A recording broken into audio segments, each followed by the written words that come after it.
everyone, welcome to my channel. I am Sonam. So we have started rational numbers of class 7 and we were doing questions from R.S. Agarwal. So we have completed exercise 4A and we will start with exercise 4B. So before we start doing questions of exercise 4B, we will discuss these two topics and for the first topic is representation of rational numbers on number line. मतलब आप किसी भी rational number को एक number line में कैसे आप represent कर सकते हो, ठीक है. And second one is comparison of rational numbers. How you can compare two rational numbers कि उन दोनों में से कौन सा बड़ा है कौन सा छोटा, आप कैसे compare कर सकते हो, ठीक है. So these two topic we will discuss. So let's start with the first one. First one is how you can represent a rational number on a number line. तो इसके दो केसेस बनते हैं, वो है एक तो है denominator is greater then numerator and the second one is if denominator is less than numerator, ठीक है. ये दो केसेस तो हैं ही और इनके अंदर भी दो केसेस और बन जाते हैं. वो है कि एक पॉजिटिव रैशनल नंबर होगा, एक नेगेटिव रैशनल नंबर होगा.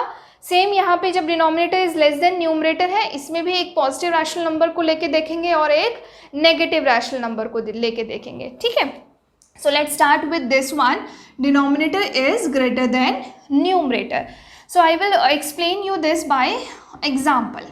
So let's take one example. So I am taking 2/3. Fine. अब मुझे 2/3 को नंबर लाइन पे रिप्रेजेंट करना है, ठीक है. अब 2 को जब मैं 3 से डिवाइड करूंगी तो 0 पॉइंट समथिंग आएगा, है ना. जब भी डिनोमिनेटर बड़ा होता है न्यूमरेटर से तो जब आप उसको डिवाइड करते हो तो आता क्या है, 0 पॉइंट समथिंग ही आता है, ठीक है. इसका मतलब जब भी डिनोमिनेटर बड़ा होगा न्यूमरेटर से तो वो रैशनल नंबर हमेशा किसके बीच में होगा, 0 और 1 के बीच में होगा, ठीक है, अगर वो पॉजिटिव है तो, ठीक है. तो लेट्स स्टार्ट. अब क्या करना है, नेक्स्ट स्टेप है आपको डिनोमिनेटर को देखना है. डिनोमिनेटर क्या है यहाँ पे, 3. तो आप यहाँ पे 0 से 1 को भी कितने पार्ट्स में डिवाइड करोगे, 3 पार्ट्स में डिवाइड करोगे, 1, 2 एंड थर्ड पार्ट, ठीक है. 0 से 1 आपने 0 से 1 को डिवाइड कर दिया 3 पार्ट्स में. अब आपको रिप्रेजेंट किसको करना है, आपको रिप्रेजेंट करना है 2/3 को.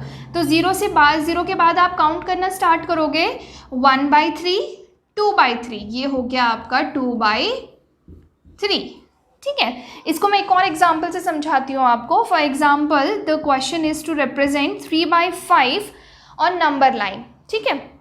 तो फिर से क्या है, डिनोमिनेटर बड़ा है. अगर मैं 3 को 5 से डिवाइड करूँगी तो आएगा 0 पॉइंट समथिंग. इसका मतलब ये जो रैशनल नंबर है ये किसके बीच में है, 0 और 1 के बीच में है ना.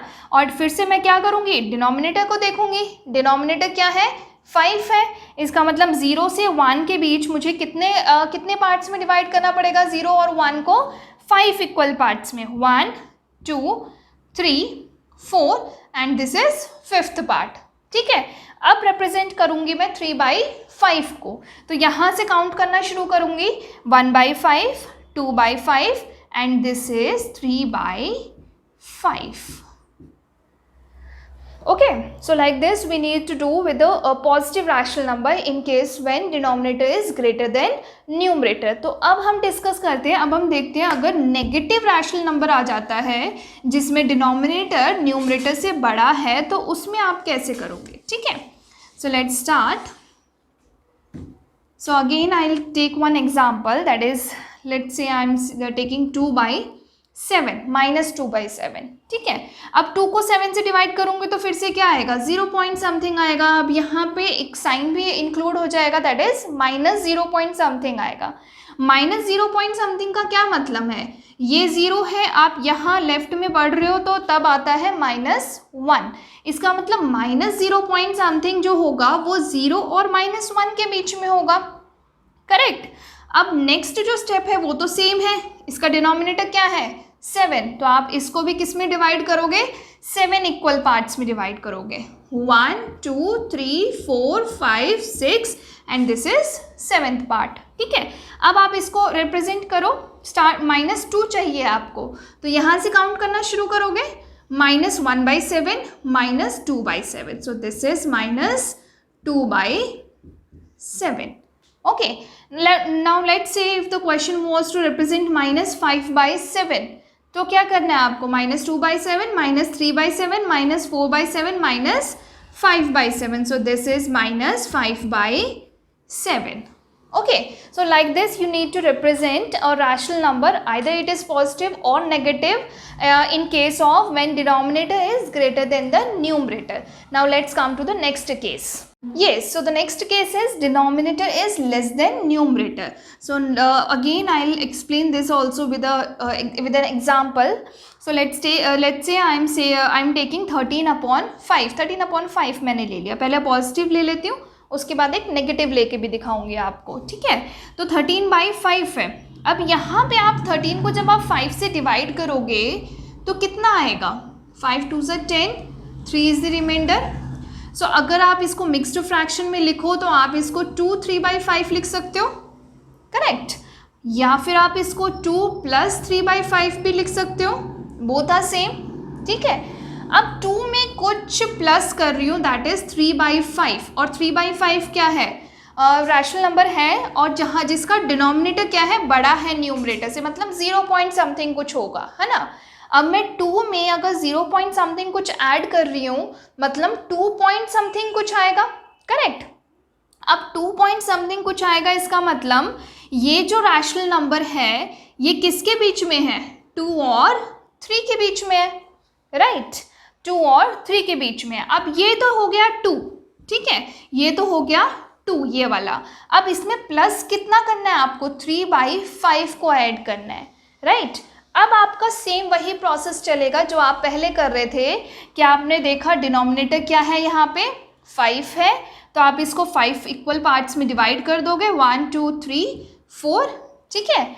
अब आप काउंट करके आप इसको वहाँ पे रिप्रेजेंट कर दोगे, 1/5, 2/5, 3/5. So this is 3/5, that means this is 2 + 3/5 which is 13/5. Okay, or you can or no need to write all these things, you will just write here 13/5.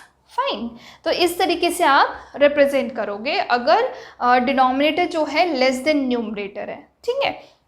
Now I will take one negative example. For example I am taking -29/3. Okay, I am taking -29/3. तो हम 29 को divide करूँगी मैं, negative 29 को मैं divide करूँगी 3 से, 3 9 से 27, 28 29 2 आ गया, ठीक है। इसका मतलब इसको मैं कैसे लिख सकती हूँ, इसको मैं लिख सकती हूँ -9 2/3 ऐसे लिख सकती हूँ, है ना। और इसको और अगर मैं लिखना चाहूँ तो इसको मैं लिख सकती हूँ -9 - 2/3, मतलब -9 में भी कुछ माइनस कर रही हूँ मैं, है ना। इसका मतलब ये जो रैशनल नंबर है ये -9 से भी कम है ना। -9 यहाँ पे है और -10 यहाँ पे है, मतलब ये -9 में से कुछ माइनस कर रही हूँ, इसका मतलब ये किसके बीच में आएगा, -9 और -10 के बीच में आएगा, क्योंकि -9 में से भी कुछ मैं माइनस कर रही हूँ ना, तो इसका मतलब पीछे जाएंगे हम, तो -9 और -10 के बीच में आएगा ये रैशनल नंबर। तो -9 तो यहीं पे हो गया, ठीक है। मुझे चाहिए -2/3. तो अब आप देखोगे डिनोमिनेटर क्या है 3, तो आप इसको 3 इक्वल पार्ट्स में डिवाइड कर दो, 1 2 3, ठीक है। अब आप देखो क्या है 2/3, दैट मीन्स 1/3 2/3.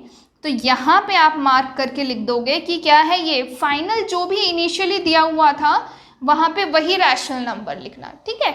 यहाँ पे आपको -2/3 लिखने की ज़रूरत नहीं है, आपको पता है कि ये है क्या, ये है जो इनिशियल रैशनल नंबर जो क्वेश्चन में दिया गया था वो है ये, मतलब -29/3 है, ठीक है। तो इससे हमारा कंप्लीट होता है रैशनल नंबर को नंबर लाइन में हम कैसे रिप्रेजेंट कर सकते हैं। Yes, so the next topic is comparison of rational numbers. आप दो रैशनल नंबर को कंपेयर कैसे कर सकते हो, है ना। अब इसमें भी कितने केसेस बनते हैं वो देख लेते हैं हम. या तो दो रैशनल नंबर को कंपेयर करने का मतलब या तो दोनों ही रैशनल नंबर क्या हो, पॉजिटिव हो, तब आपको कंपेयर करना है, ठीक है, या फिर दोनों क्या हो, नेगेटिव हो, तब आपको कंपेयर करना है, या फिर दोनों में से एक पॉजिटिव है एक नेगेटिव है तब आपको कंपेयर करना है। ठीक है, अब मैं यहाँ पे मान लो 2/3 और यहाँ पे 1/7, सब में मैं यही सेम लिख रही हूँ। ठीक है, अब देखो आप यहाँ पे ये दोनों क्या हैं, पॉजिटिव रैशनल नंबर है। तो जैसे हमने फ्रैक्शंस में पढ़ा था बिल्कुल सेम हम वैसे ही करेंगे कि दोनों के डिनोमिनेटर्स को आप क्या कर दोगे, सेम बना दोगे। ठीक है, आपने दोनों के डिनोमिनेटर्स को सेम बना दिया, तो ये आ गया 3/21 और ये है 14/21। अब हम क्या करते थे, हम सिर्फ न्यूमरेटर को देख करके बता देते हैं कि कौन सा बड़ा है, क्योंकि डिनोमिनेटर सेम हो गया है, चाहे वो रैशनल नंबर हो चाहे वो फ्रैक्शंस हो। जब तक आप डिनोमिनेटर को सेम नहीं बनाते हो तब तक आप नहीं बता सकते हो कि दोनों में से बड़ा कौन सा है छोटा कौन सा है। ठीक है, वो सिर्फ ये चीज़ अप्लाई सिर्फ इन दोनों केसेस में होती है कि या तो दोनों पॉजिटिव हो या दोनों नेगेटिव हो। ठीक है, लास्ट वाला केस एक अलग केस है, वो मैं आपको बताऊंगी बाद में। तो पहले इसको हम समझ लेते हैं। अब ये 14 ज़्यादा आया है, इसका मतलब 2/3 इज ग्रेटर देन 1/7। ठीक है, अब ये केस तो हो गया, ये जो केस 1 हमने लिया था ये तो हो गया कंप्लीट। अब ये जो केस 2 मैंने लिया है जिसमें दोनों रैशनल नंबर्स क्या हैं, नेगेटिव है, तो इसमें भी आपको सेम वही करना है। क्या करोगे आप कि दोनों रैशनल नंबर के जो डिनोमिनेटर हैं उनको आप सेम बनाओगे।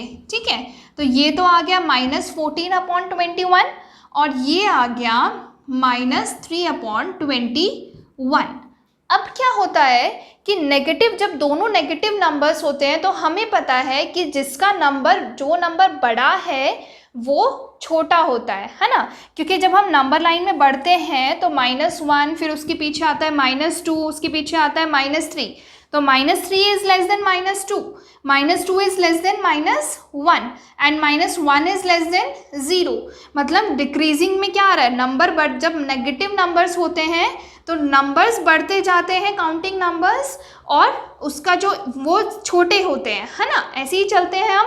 ठीक है, तो यहाँ पे भी क्या होगा, -14 है, यहाँ पे -3 है, इसमें से जो छोटा है वो बड़ा है, मतलब ये छोटा है, 3 छोटा है, इसका मतलब ये रैशनल नंबर बड़ा है, मतलब -1/7 is greater than -2/3।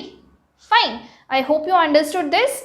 Now let's come to the next case. Next case है कि एक नेगेटिव दिया हुआ है और एक पॉजिटिव दिया हुआ है आपको रैशनल नंबर। ठीक है, इसमें तो आपको कुछ देखने की ज़रूरत ही नहीं है। जब आप नंबर लाइन देखते हो तो नंबर लाइन के 0 के इधर जो सारे पॉजिटिव नंबर्स होते हैं वो ऑटोमेटिकली यहाँ पे जो भी नेगेटिव नंबर्स हैं उनसे तो बड़े ही होंगे, है ना। Positive number is always greater than a negative number, तो कुछ सोचना ही नहीं है इसमें, तो ये बड़ा ही है ऑटोमेटिकली। बड़ा जो पॉजिटिव नंबर है that is greater then the negative rational number. Okay, positive rational number is greater than negative rational number. Okay, fine. So I hope all of you have understood these two topics.